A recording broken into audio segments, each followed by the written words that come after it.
Yo, what's good, everybody? My name is Cosmic, and I want to welcome you to my channel, Opinion Stated, where I give unfiltered, opinionated sports takes. Let's go.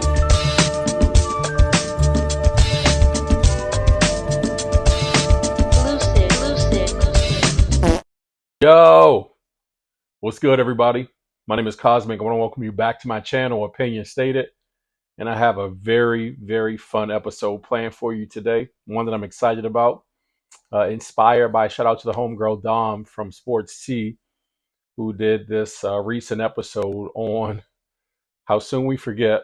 This episode about how Wilt Chamberlain had this open and ongoing feud with Michael Jordan, and had this aversion to Jordan being called the greatest player of all time, because it was literally offensive to him to hear people put the GOAT cap on his head, given how gifted and talented and incredible Wilt Chamberlain was, not only as a basketball player but also as an athlete.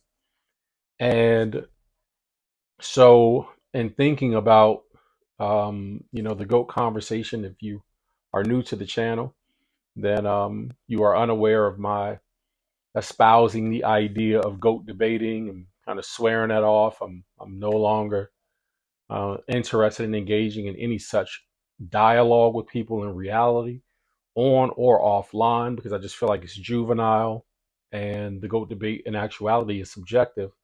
However, I am going to share some information with you today from some slides. I was going through, the archives of my phone, my device, and I came across a whole bunch of screenshots from videos that I've been watching, from a few years back, with just statistical tidbits and things of that nature that I would, I don't know, share with my friends sometimes, my buddies in our um, chat groups where we talked about sports, or I would well, obviously hold on to them, which I've held on to them all this time, not knowing that the moment that I was holding on to them was for today. So before I dive into the content, I want you guys to do me a huge favor. Like the video if you haven't done so already. Liking the video helps us cruise along algorithm avenue, helps us get into the presence of individuals just like yourself who might be looking for this kind of content. Also, subscribe to the channel. Subscribing and clicking the notification bell helps you to be notified as to when my newest episodes are uploaded. And so, diving right into today's content, I'm entitling today's episode, If Anyone's the GOAT, it's him. So this video in this episode is definitely not about debating who is the greatest basketball player of all time. Again, I feel like that title being given to any one particular athlete, one, is disrespectful. Two, it's subjective, and it's based on whomever the individual that you speak to in the moment is more partial, to and or towards. And so, given that, I'm going to take an opportunity in this episode to lay out, just go through respectfully a bunch of statistical, data from a lot of different players, some of which you see here on the thumbnail, or all of which you see here on the thumbnail represented. And I'm going to present to you some slides where some of these players are even compared one to the other based on their accolades, achievements, accomplishments, etc. What you do with the comparison is on you. You understand? So I'm not hoping to sway anybody one way or the other, but I'm not going to engage in debate, but I am going to tell you at the end of this video who I think the GOAT is, even though I just said it was disrespectful, and it's really weird, right? I'm being LeBron James right now. I'm being contradictory. Forgive me. But I will, at the end of this episode, tell you who I think the GOAT is, in my opinion. And so, first thing that I want to do is I want you all with me to take a listen to a interview from the late great Kobe Bryant, who sat down with Mike Greenberg in an ESPN interview a few years ago, before his passing, of course, where he kind of addressed just a bunch of different things, namely um, the courage that it takes to overcome the pressure, the focus. He dug into the criticism that comes as a result of doing anything great and daring to be great. And then he also laid out some criteria for goatness, and so I wanted to share that with you. But before I do, a few weeks ago, Channing Frye went on the record. Former NBA player Channing Frye went on the record by saying that nostalgia is killing the NBA. You know what I mean? So maybe he's right. But in talking about nostalgia and what nostalgia does, for those who really, maybe don't understand, I wish that Channing would have gave kind of dug a little bit deeper in what he was saying, and I totally understood what he meant personally myself. So, maybe those who kind of push back on the idea that nostalgia is killing the NBA, excuse me, disagree, and I do not. And so I engage in this experiment with nostalgia, and I have every single Wednesday, COVID notwithstanding, maybe over the last month or so, um, with the community here in Phoenix, Arizona, with an event that I run, and I have been running every single week. Again, like I said, for the last 9 years. But we engage in this experiment with nostalgia in a way that is so beautiful, and I'll explain. So, what we do is we do these things called sing-alongs, sing-along during the shows, and we will get into some old school R&B music, you know what I mean, sometimes some rap music, sometimes theme shows from television, literally with a live band, you know what I mean, like in a room, 100 plus people, and we're just singing our faces off.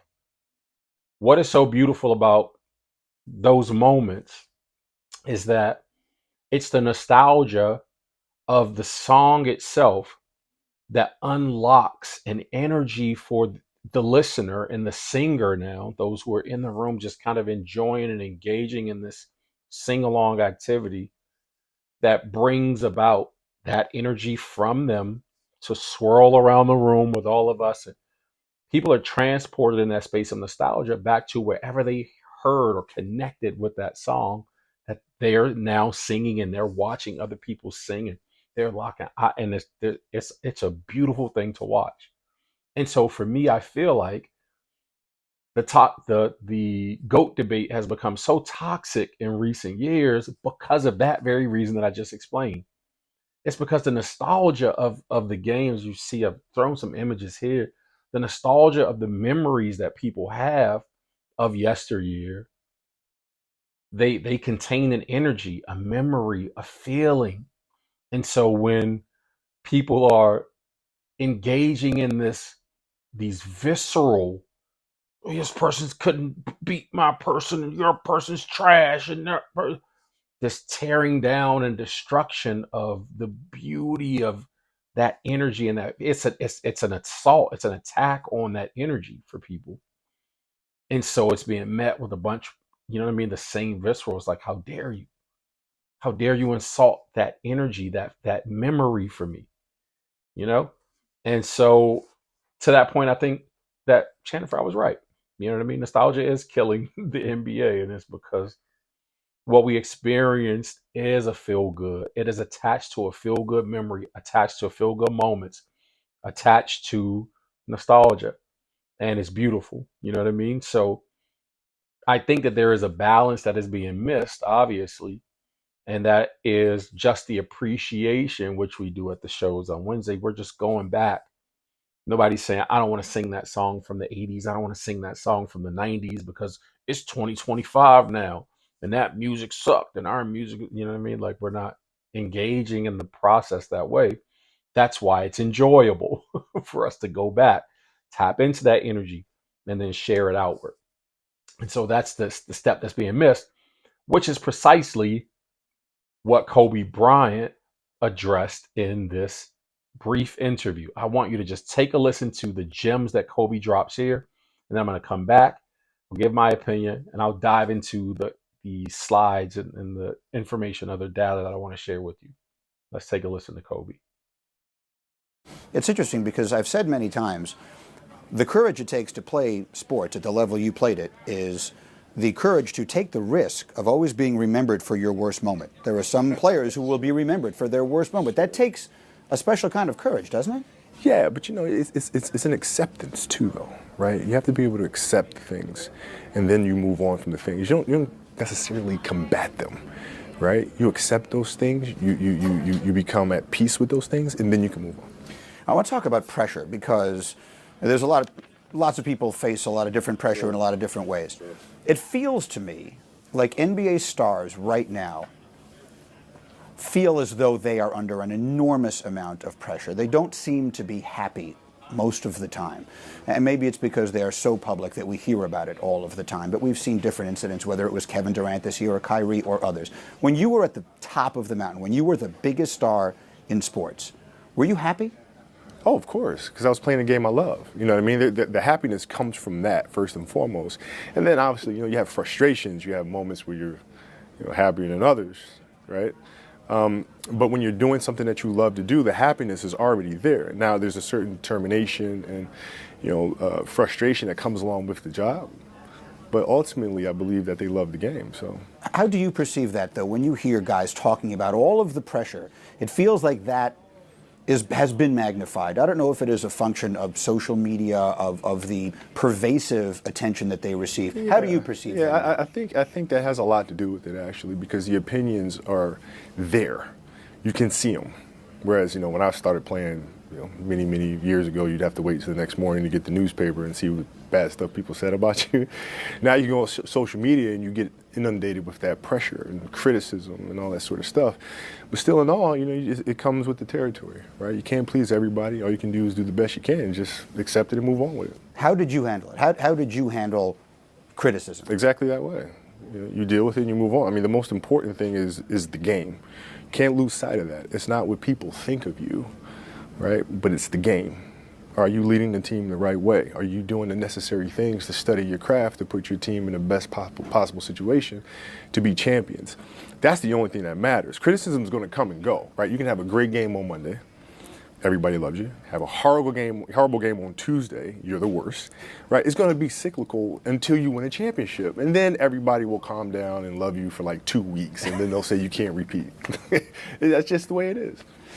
Okay, I've been dying to ask you this forever.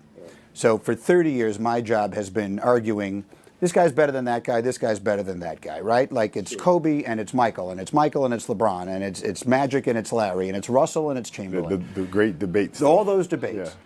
As one of the people in those, as one of the people who's on the other side of that, how important is that to you, the way people perceive you relative to Michael Jordan, Larry Bird, LeBron James? It's hard for people to believe, but I really don't care.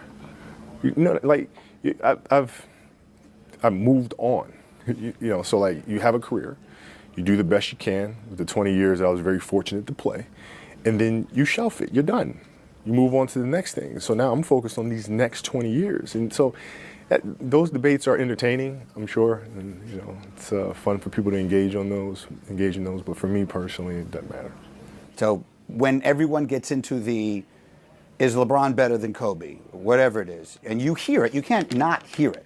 You have like no reaction. Sure. No, I think the best way to explain it is I typically do not engage in things that I cannot definitively win.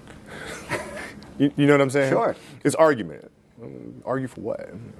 There is that one moment I remember I don't remember exactly where it was, but someone was saying something to you in an arena and you held up 5 fingers, which suggested to me that was one of your closing arguments, right? Well, you got 5 of these and not too many other people People want to know about criticism, for example. How do you deal with that? And people try to downplay your career in some shape, form, or fashion. And I just hold up 5 because the most important thing that we do, the goal is to win championships. This is what we're here for. The goal is to win championships. It's the most important thing he said. That is why that's what we're here for. So, I feel like if there was criteria for the GOAT, it would be wrapped around winning. I would feel like it would have to be. But what I feel, neither here nor there, because again, the GOAT debate is so subjective.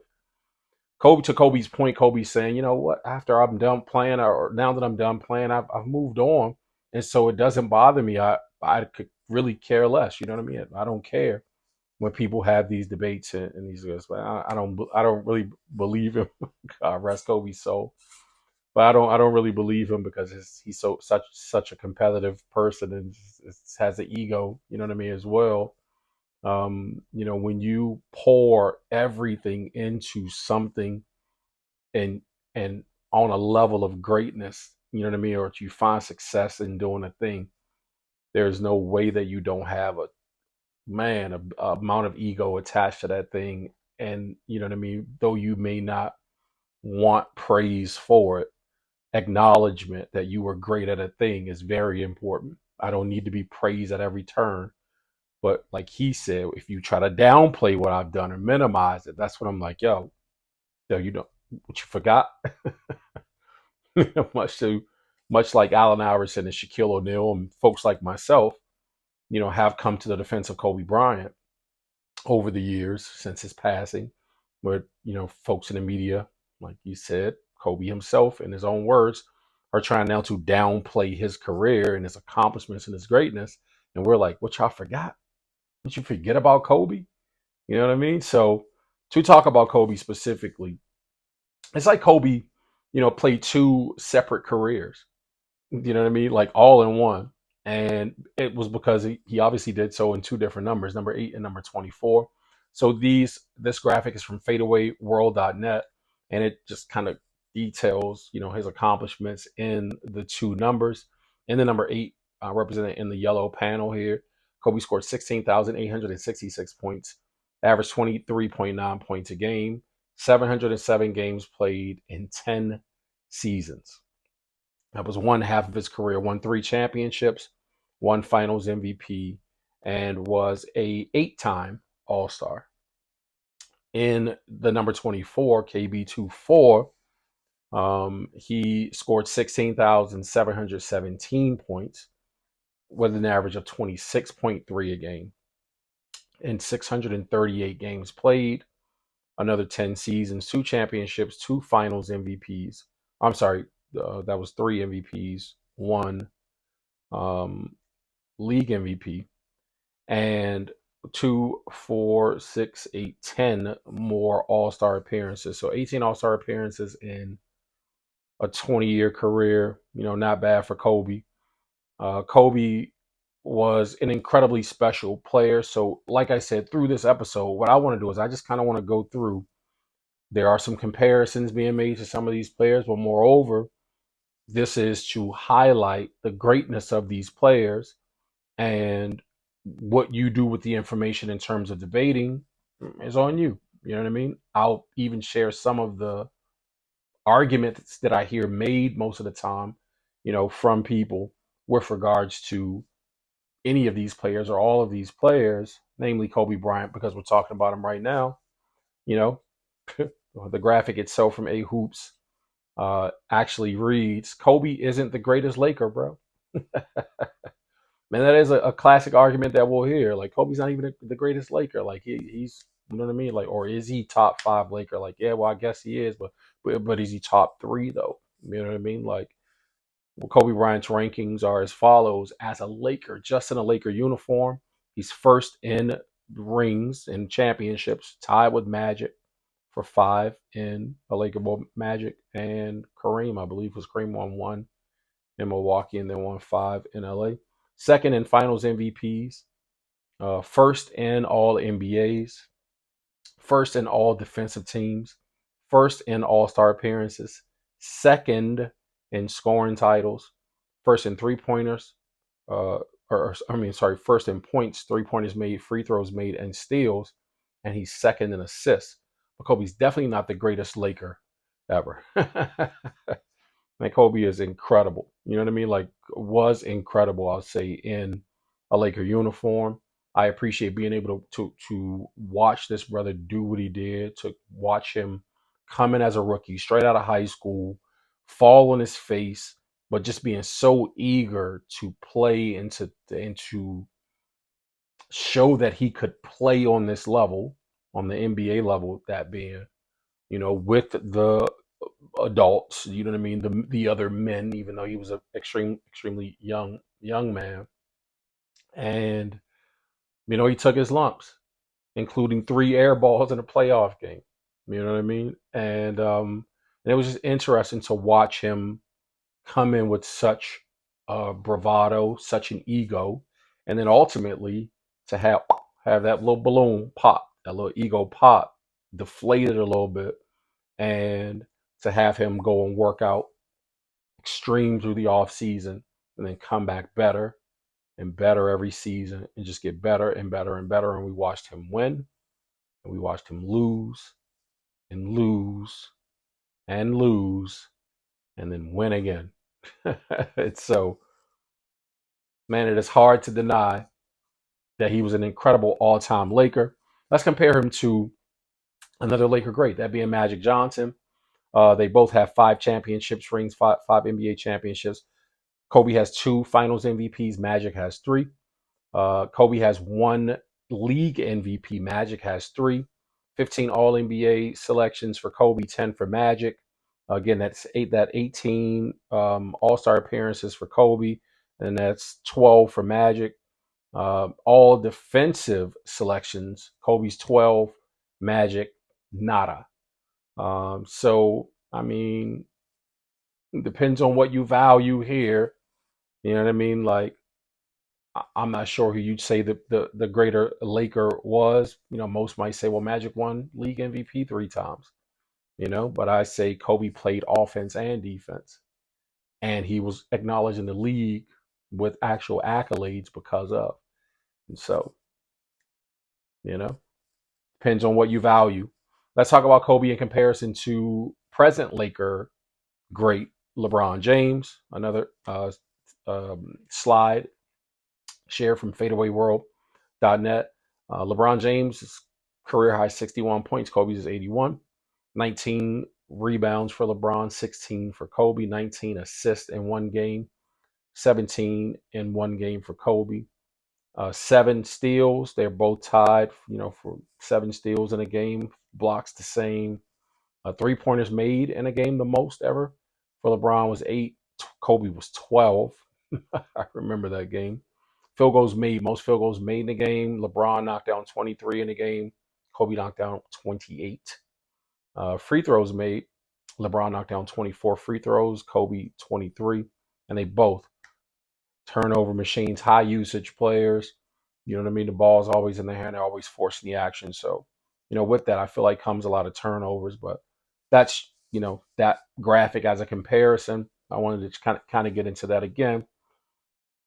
I want to say something about the comparison thing, that I was wanting to be conscious to say here to the individuals who think that somehow this comparing players to each other, debating about players, people calling or considering this player the greatest or that player the greatest or this player from that era the greatest or these players in the present era to be nothing compared to the players from that.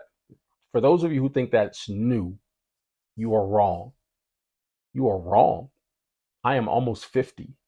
I am literally a few years from 50 years old, bro. And for as long as I have been around, for as long as I have known what a basketball is, that has been happening. I remember my dad telling us stories about, Wes Unseld and these guys playing in DC, like in places where they would go and see them play and the level of competition. And then comparing those guys to the players that I was growing into the knowledge of. And so this is a thing that was happening not just on the NBA scale, but also with the older guys who were playing in the neighborhood. It was happening When I came of age, and I'm playing now with my peer group, going into schools to play. From elementary school, I played on my elementary school basketball team, junior high school, high school. So from those levels, same thing. We're not only being compared with each other, or you know what I mean, amongst each other. We're being compared to now kids from other schools. This just happens, yo.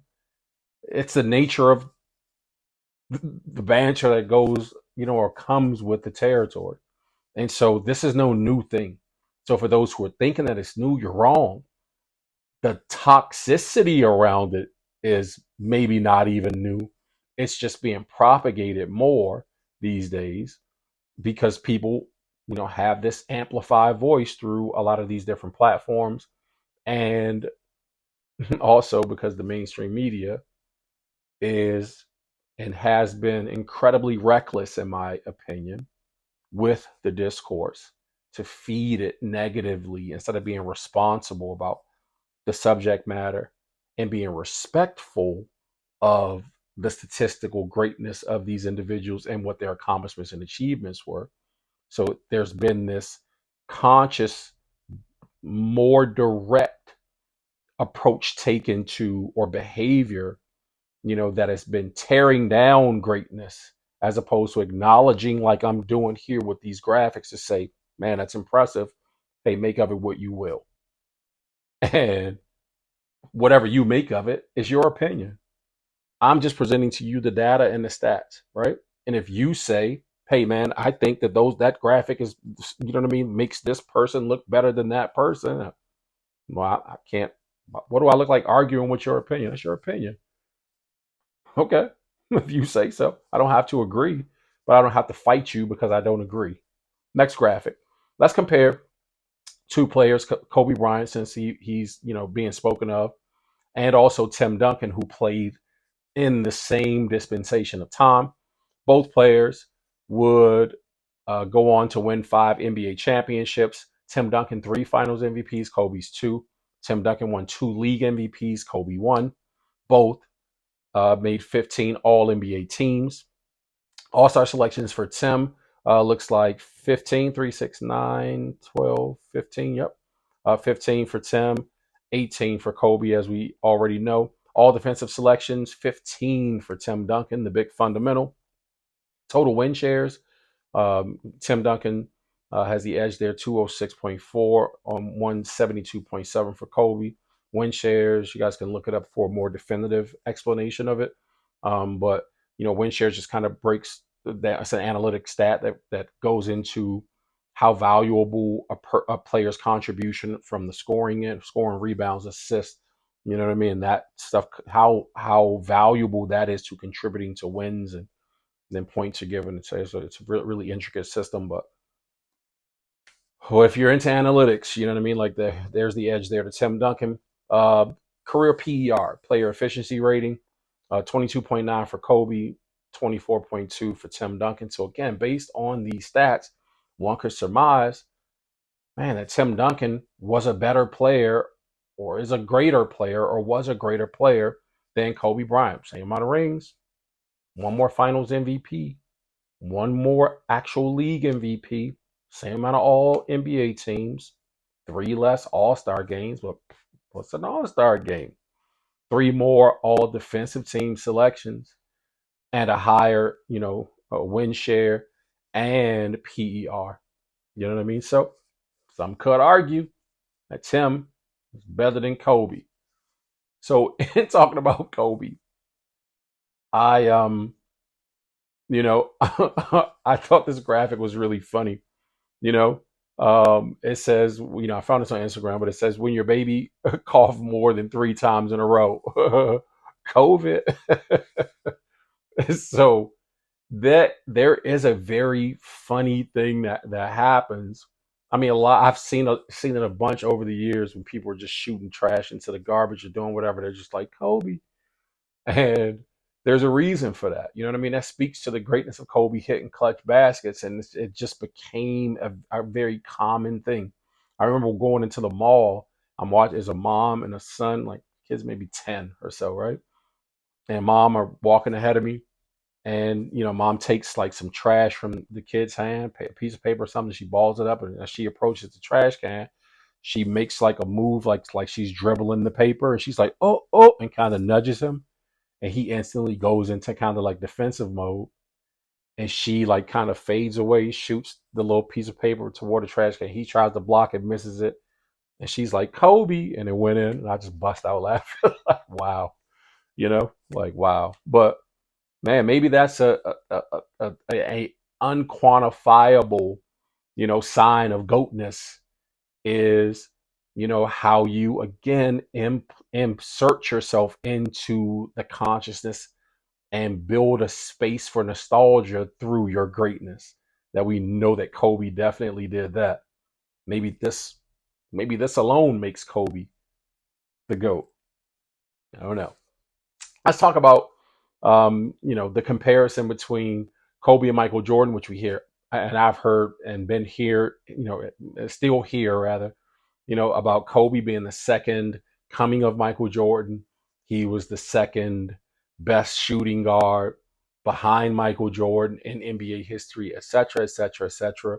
This disqualifies him from being like a top five player because he's so close to Jordan and he modeled his game after him. All these silly arguments that you hear. My thing has always been, well, I mean, fuck, if you want to be great, why would you role model anybody that's not great? You know what I mean? Like if I want to be good in a field or an industry, I'm gonna role model, myself after, or try to mold or follow the mold of somebody who's already been great at a thing, right? That's kind of the point, So Michael Jordan and Kobe Bryant are the only players in NBA history, according to this graphic, who won the scoring title and made all defensive first team in the same season. Kobe did it twice. Jordan did it 9 times. This graphic, so I'm not sure where this graphic came from. It was, again, just in my phone. I screenshotted it for some reason. And I was like, oh, you know what I mean? It's like just good information to know. So, yeah, very impressive, you know what I mean, stat there. It's like, man, to win the scoring title and make the all defensive first team, you know what I mean, like showing your incredible prowess to get it done on both sides of the floor.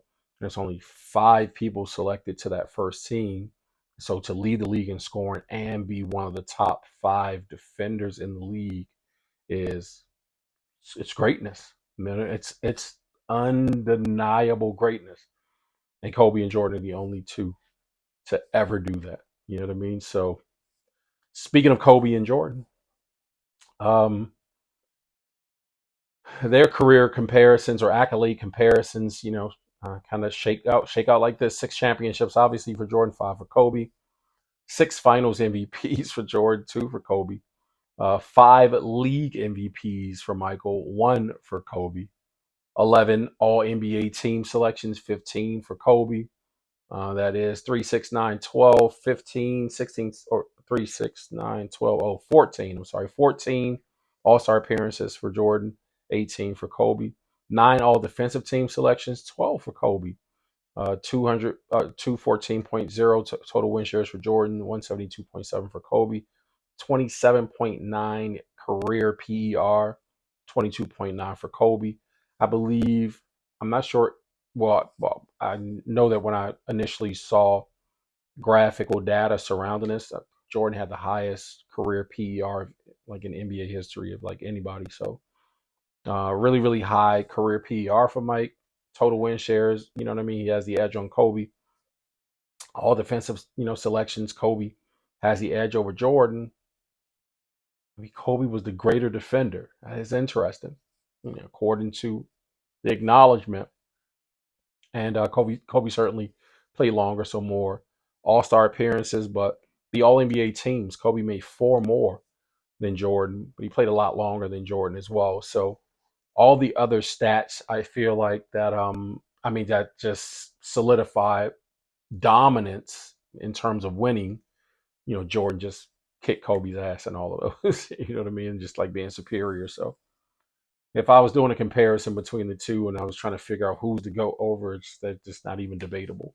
Kobe's my guy. Clearly, his jersey hangs behind me, but there's no comparison.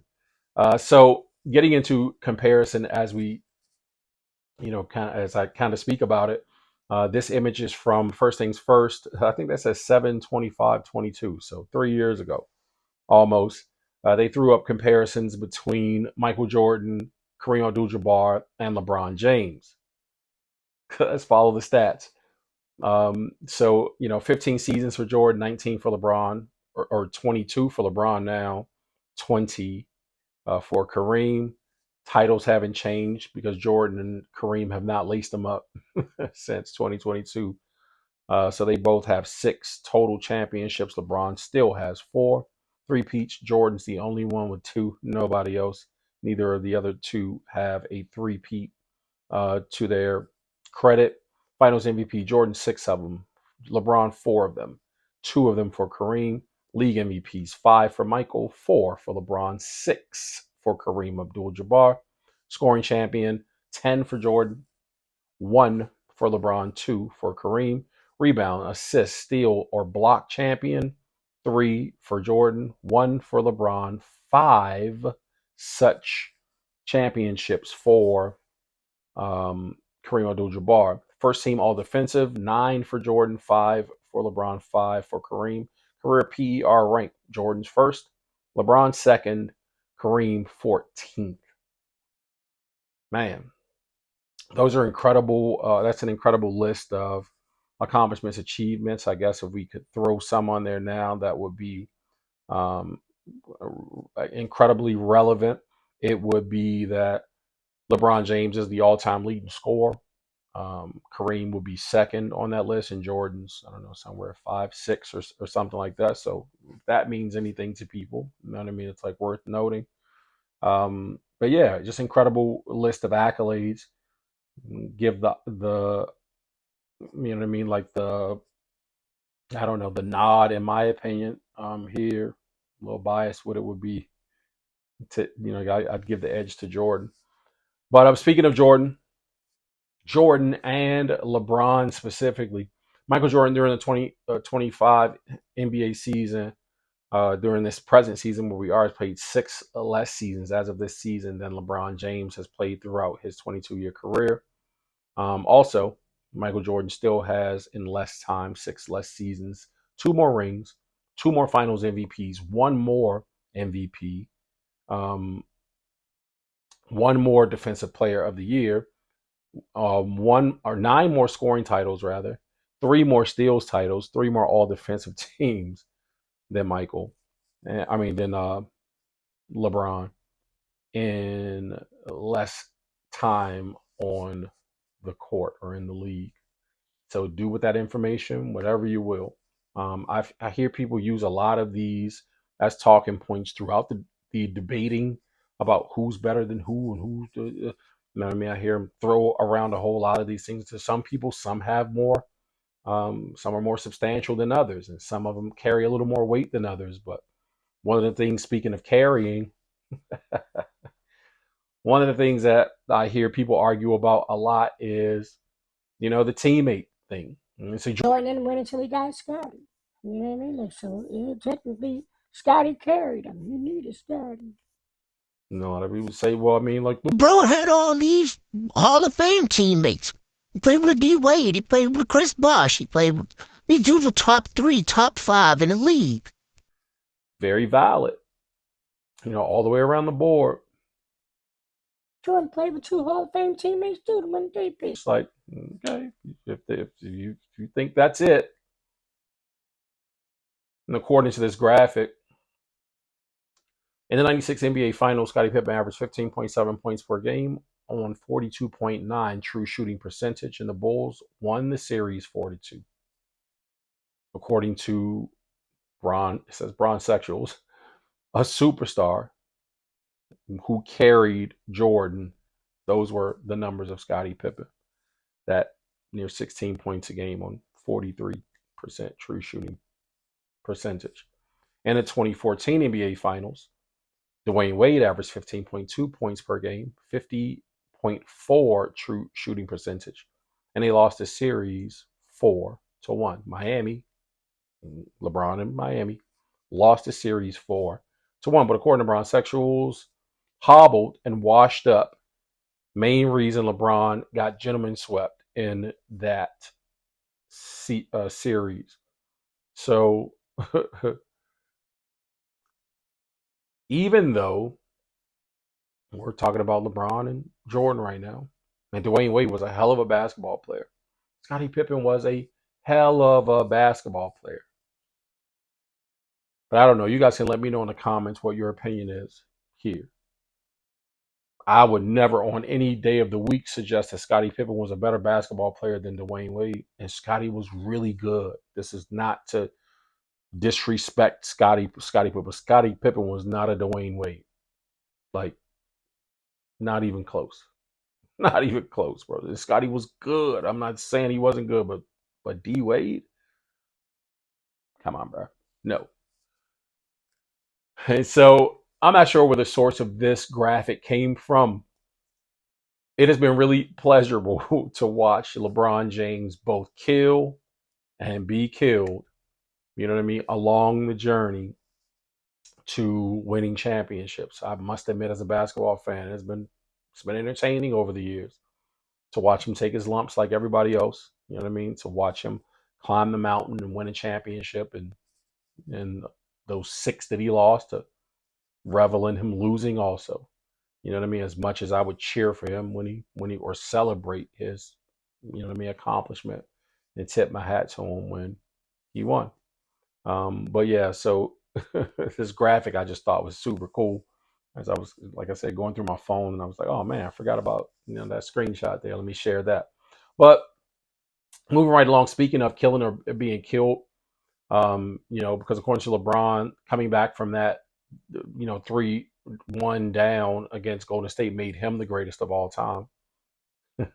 Speaking of Golden State, let's take a look at, you know, more of these graphics from fadeawayworld.net, where they do a comparison between Steph Curry and Wilt the Stilt Chamberlain. 13 seasons for Curry. I don't know why this says 6 seasons for, or this is their Golden State comparison.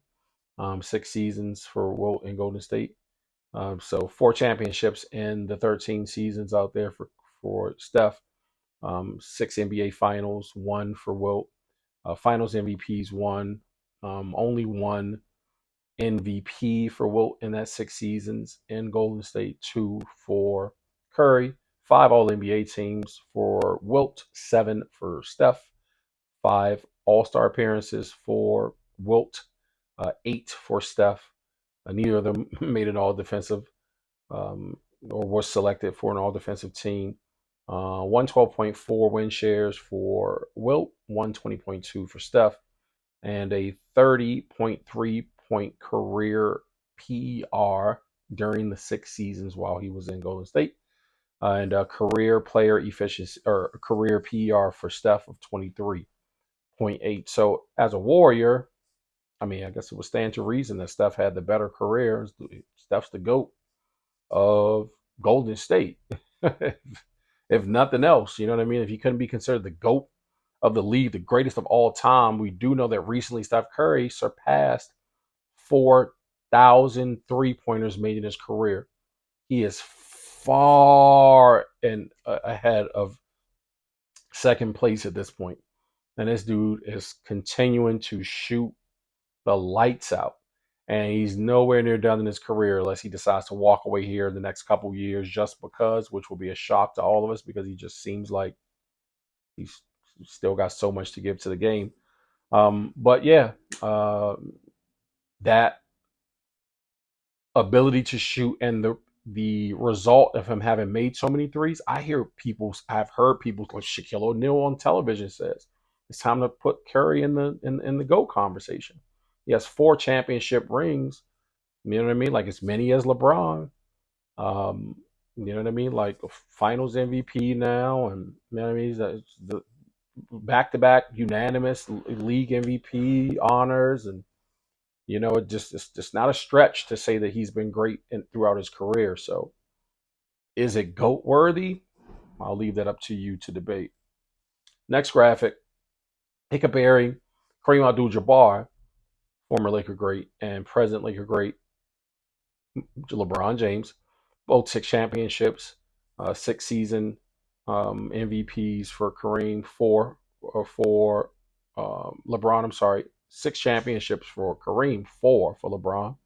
But it's kind of redundant here. 2 scoring titles for Kareem, one for LeBron, 4 block titles, 0 block titles for LeBron, and 11 all defensive team selections, just 6 for LeBron. So Kareem definitely, the greater career just based on those statistics there, in my opinion. I don't know how you would weigh it out. If you differ in opinion, that's cool. You can tell me about it in the comments. I'll entertain it, even though the stats speak for themselves. But next up, a comparison between Wilt Chamberlain and LeBron James. Let's see how this stacks up. In a Laker uniform, Wilt and LeBron's career achievements and accomplishments in a Laker uniform stack up like this: 1 championship for both, 1 finals MVP for both, NBA MVP awards, none. All NBA teams, 3 selections for LeBron, 1 for Wilt, 4 All-Star appearances for both, 2 NBA defensive team selections, 0 for LeBron, 2 for Wilt, 63.6 total win shares, 30.2 for LeBron, 20.2 PER for Wilt, 25.5 for LeBron. LeBron's contributing to more wins. Has a higher PER rather, usage rate. Wilt's contributing to more wins. That's a really close one right there.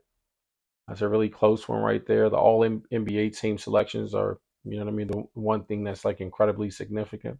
But it looks like Wilt's win shares are higher. So with a lower PER, I'd say Wilt's probably had the better career as a Laker. That's what the data says from what I could see. Let's compare Wilt's career to Shaquille O'Neal, the great Shaq. 4 championships for Shaq, 2 for Wilt, 3 finals MVPs, 1 final MVP for Wilt, league MVP, 4 league MVPs for Wilt, 14 all NBA team selections, 10 for Wilt, 14 for Shaq. Shaq, 3, 6, 9, 12, 15 All-Star selections. Wilt, 3, 6, 9, 12, 13 All-Star selections for Wilt. 3 all defensive team selections for Shaq. 2 for Wilt. 181.7 total win shares. 247.3 total win shares for Wilt. 26.4 PER for Shaq. 26.2 for Wilt. Man, what do you value more? Actual NBA championships and finals MVPs or league MVPs? I think the championships are a little heavier, in substantiating greatness, in my opinion, than the league MVP. League MVP is an individual award, of course, does definitely speak to your dominance.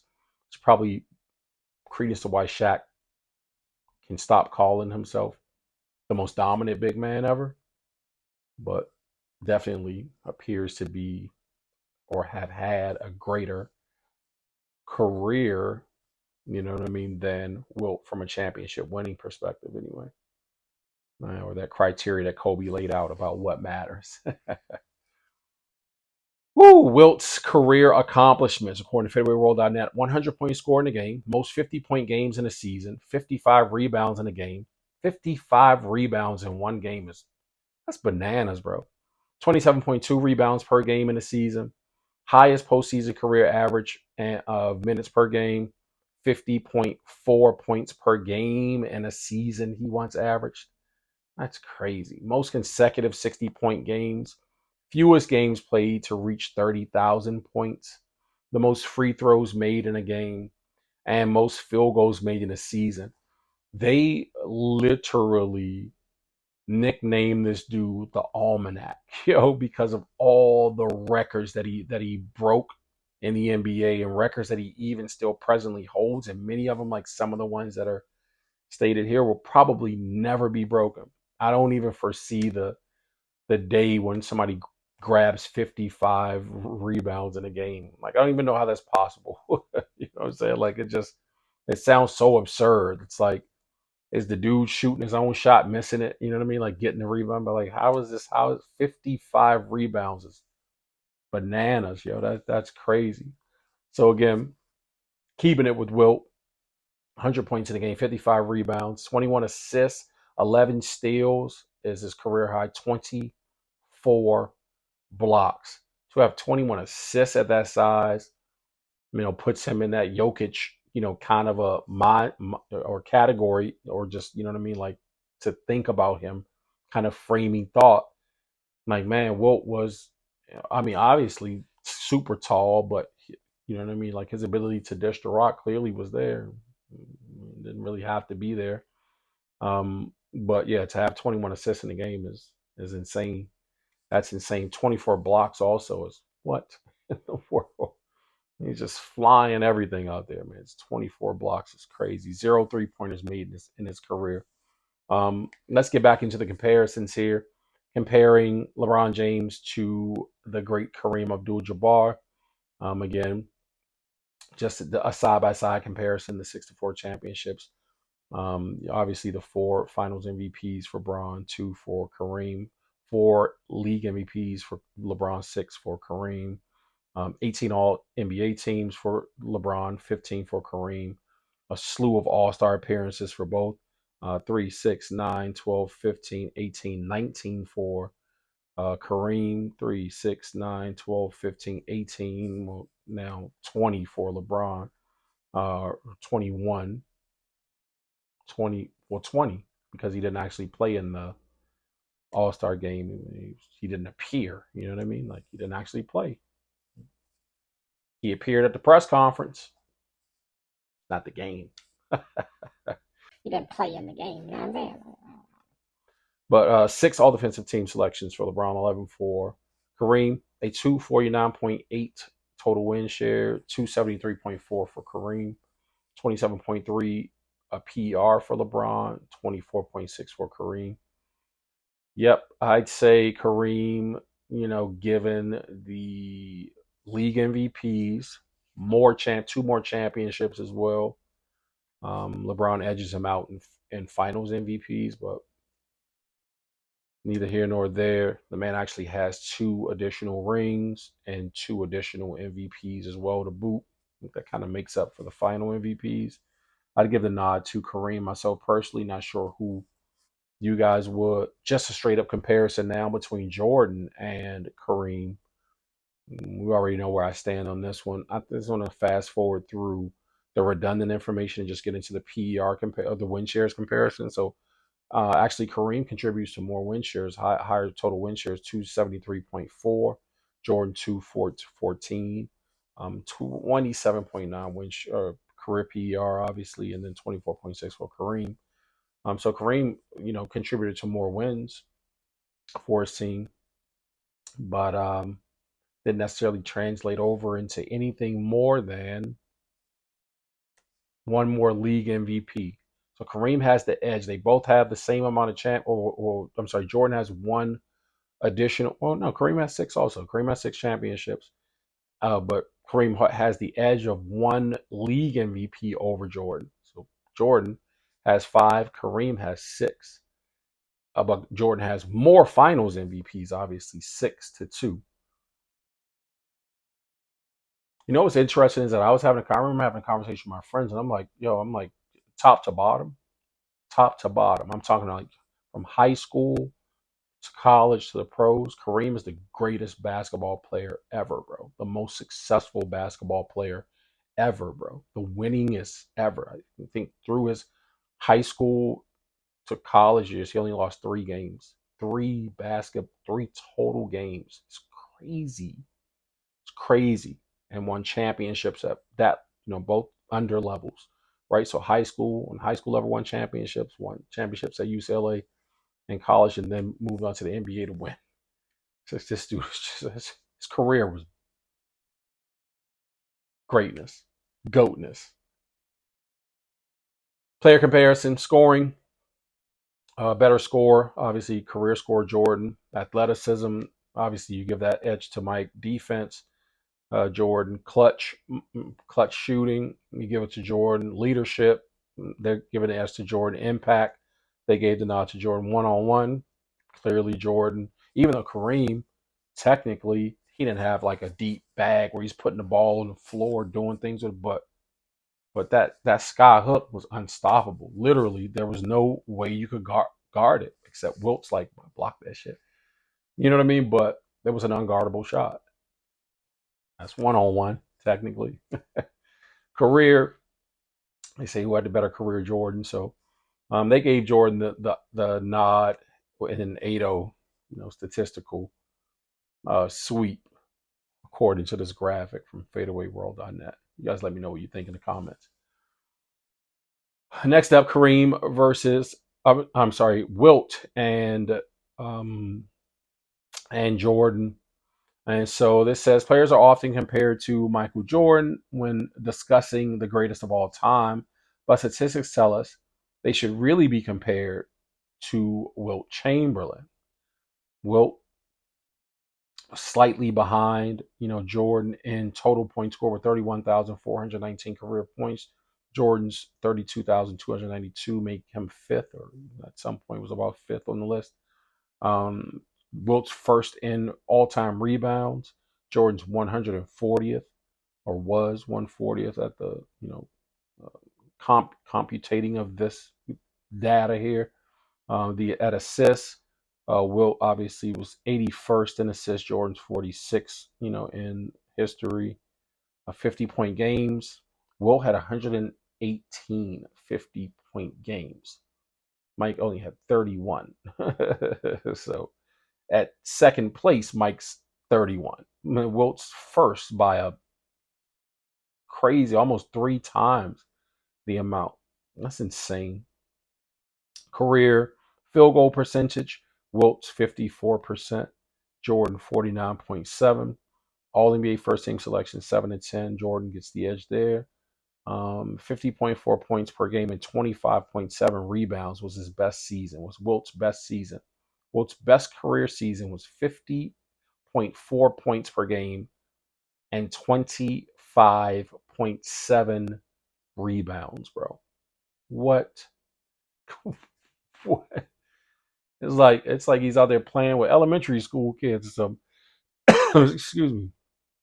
Jordan's best season, 37.1 points per game and 4.6 assists.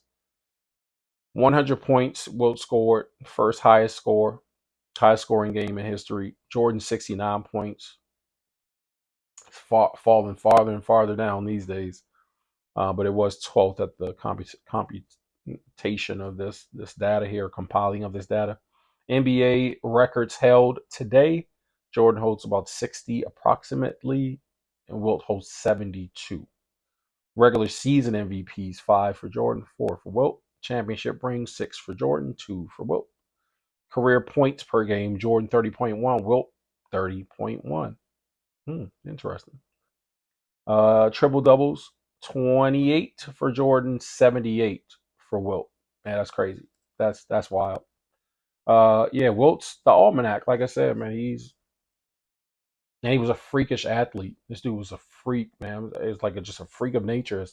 His speed, his strength, his ability, even or his crossover ability into track and field, where he was doing like the uh, high jump and like all that stuff, setting records and shattering records, and it's crazy. Like Wilt's a gifted athlete. It's like Bo Jackson and these guys, and they're just that we've seen over the years of Jordans, the Bo Jacksons, the Deion Sanders, the LeBron James, um, the Tom Brady's, the just guys that are just amazing at what they do. You know what I mean? But let's take a look at, you know what I mean, the two who started it all. And this gives credence to the statement that I made to you guys about the comparisons of players not being a new thing. For those who are thinking like, no, they just started this, they just started being negative, they just started trying to pit players against each other and da da da. It's like, no, they didn't. The media wasn't talking about players back in the day like they talked. Yes, they were. They were. The basis of the rivalry between Larry Bird and Magic Johnson started during their NCAA years. You know what I'm saying? Like when Magic was at Michigan State. And so that rivalry was primed in college, and then, you know what I mean, kind of elevated the NBA product once they both got into the league. But that started back in college, and the comparisons and the rivalry being built and who's better and like all that stuff, man. It was already happening. It has always happened. But career comparison: 5 rings, 5 NBA championships for Magic Johnson, 3 for Larry Bird, 3 Finals MVPs for Magic, 2 for Bird, both have 3 league MVPs, both have 10 All NBA honors, and both have 12 All Star appearances. All defensive selections, though: 3 for Bird, 0 for Magic, with a 2 championship, 1 Finals MVP edge, with 3 less defensive selections. Edge probably goes to Magic, even though Bird was playing both offense and defense. But the winning puts it over the top. You heard what Kobe said. I mean, that's the goal. The goal is to win it all at the end of the year. All the rest of the accolades and accomplishments are cool, but the ultimate goal is to win it all. So do with the data what you will on that, or your decision rather around the data. Finally, I just want to kind of take a look at the statistical comparisons in this graphic between the Kobe Bryant, or just the greatness in Laker uniform. So these Laker greats: Kobe, Magic, Kareem, and also Shaquille O'Neal. 25 points a game for Shaq. I'm sorry, for Kobe. 25 point a game average, 19.5 point per game average for Magic, 22.1 for Kareem, and 27 points a game for Shaq. Shaq gets the edge there on the all-time greats. For scoring: 5.2 rebounds per game, 7.2 rebounds per game 5.2 for Kobe, 7.2 for Magic, 9.4 rebounds per game for Kareem, and 11.8 rebounds for Shaq. Shaq gets the edge in rebounds as well. 4.7 assists per game for Kobe, 11.2 assists per game for Magic, 3.3 for Kareem, 3.1 for Shaq. Magic gets the edge in assists, obviously. Steals per game: 1.4 steals per game, average 1.4. Magic, 1.9 steals per game, 0.9 steals per game for Kareem, and 0.6 steals per game for Shaq. The edge goes to Magic in that case. Blocks per game: so you're going to go to one of the bigs. Half a block per game for Kobe, 0.4 blocks per game for Magic, 2.5 blocks for Kareem, 2.5 for Shaq. Tie in that regard.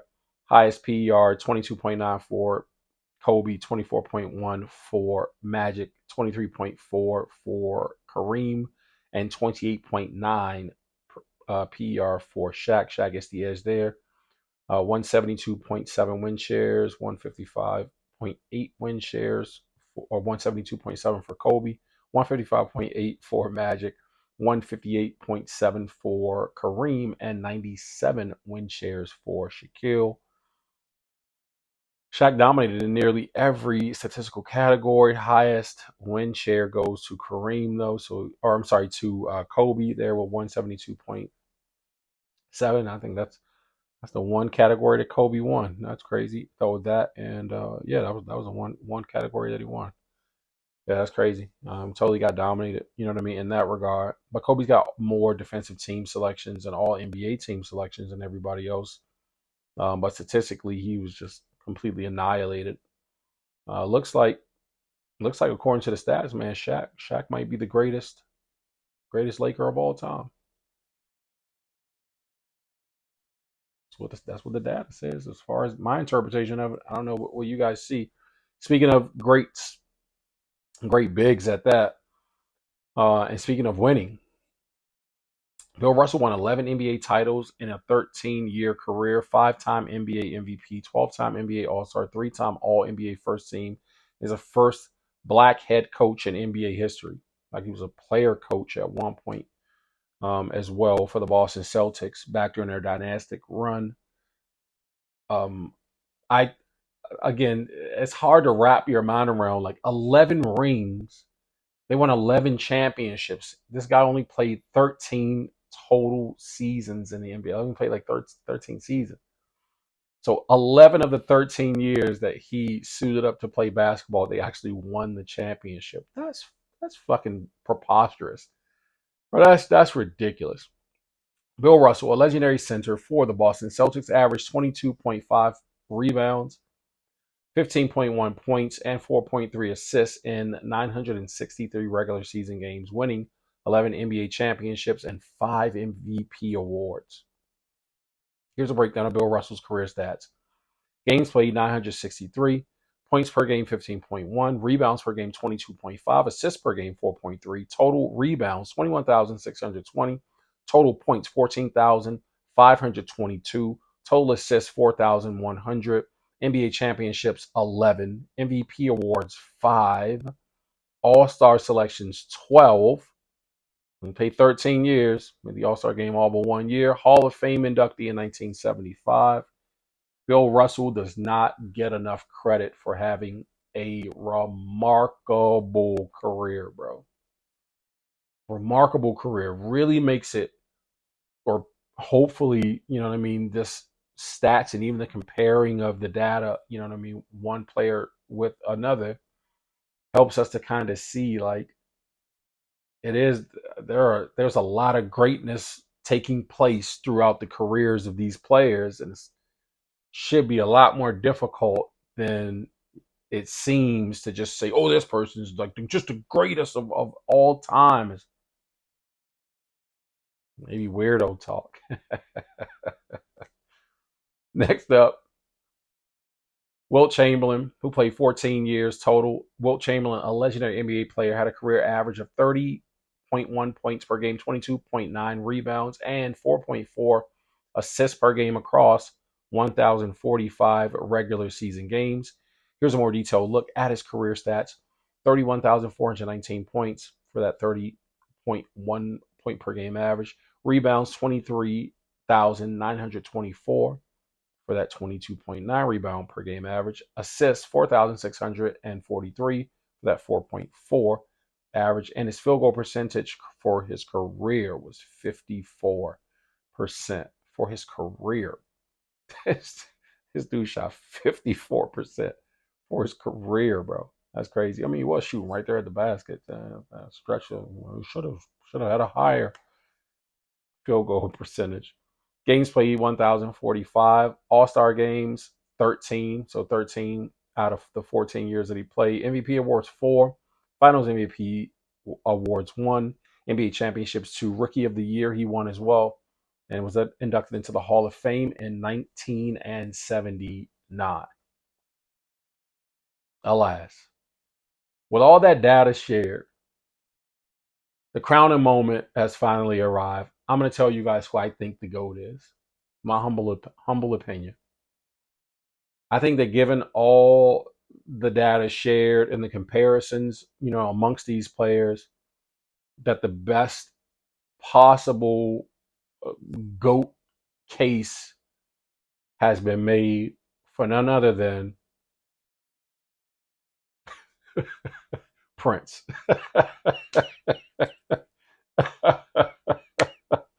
I found these pictures on Instagram and I was crying. They were like, man, maybe the stories that Dave Chappelle and and Charlie Murphy were telling about Prince were real. You know what I mean? Like maybe Prince really could hoop. And I was like, this I'm inclined to agree that either this is AI or Prince really could hoop. But they might be photoshopped. I don't know.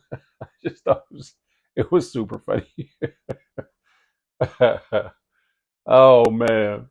So realistically, you know what I mean? Much like I've said throughout this video and in the previous, episodes that I've made about the GOAT case being childish and or the GOAT debate being childish and being a tired, space for discourse, in my opinion, is just like people are just arguing about the same things over and over and over again, which is redundant and kind of silly and just ridiculous. I think that if we honestly take the time to celebrate and appreciate, the greatness of all the players, we can still, we can still lean towards liking a player for this great thing or for that great thing above anybody else without denigrating the other players and you know what I mean, like just minimizing or downplaying, in Kobe's words, the greatness of others. And I think that that's the most important takeaway that I wanted, folks to get from this particular episode by going through the statistics civilly, even though I'm just sitting here by myself, so I'm not going to argue with myself over the stats, right? But at the same time, even, for me to be able to say, hey, man, objectively, I'm just looking at the stats that are there, and I would probably give the nod to this person or the edge to this person. That wasn't personal. That was just based on a comparison. You know what I mean? So I think that if people would allow themselves to take that approach a little bit more, you know what I mean, there'd be a lot less toxicity in the space of sharing opinion. Nobody's opinion should be attacked, and nobody should be beat up for their opinion. But I just try to base it, you know what I mean, on civility and not toxicity. That's been the basis of this episode, man. I want to thank you guys so much for your time. Thank you for tuning in. Like the video if you haven't done so already. Subscribe to the channel as well. Look forward to seeing you guys in the next episode. Until then, take care of yourselves. Blessings.